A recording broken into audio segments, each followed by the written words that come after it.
نان لوله.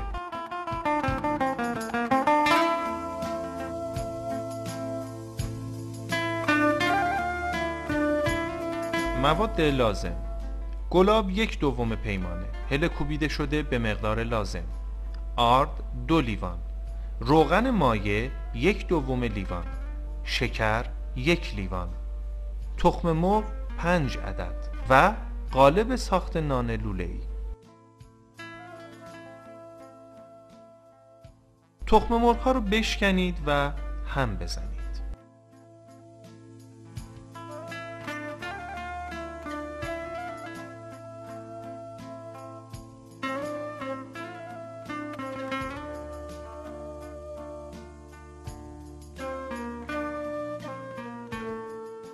به تدریج و طی چند مرحله شکر رو اضافه بکنید و خوب هم بزنید.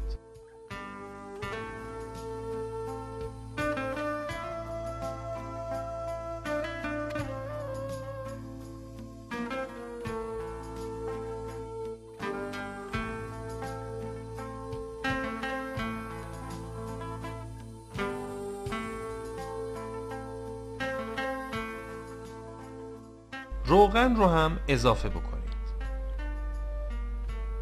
سپس آرد رو طی چند مرحله اضافه بکنید و خوب هم بزنید.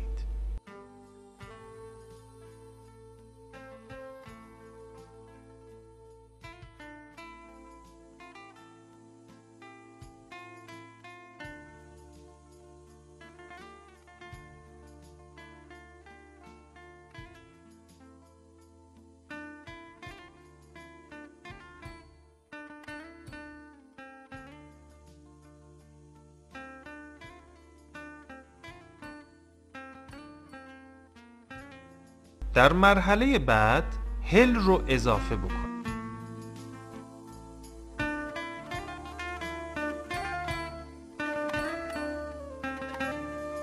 و البته مقداری گلاب رو هم به اون اضافه میکنیم.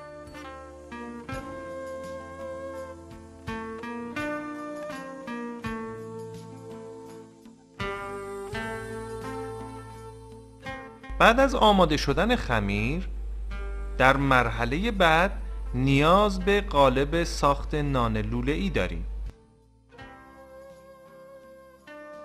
قالب رو کمی چرب بکنید و روی شعله کاملا داغ بکنید.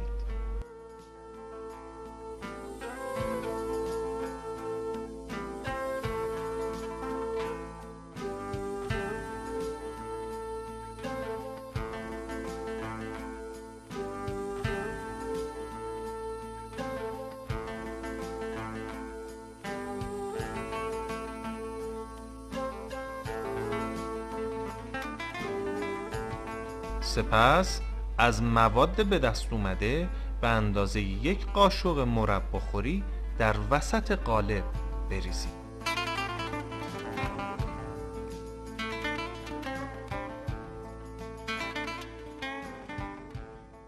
دو طرف قالب رو به هم فشار بدید. اندکی اون رو روی شعله نگه دارید و بعد اون رو از قالب جدا بکنید و به اون شکل مورد نظر رو بدید.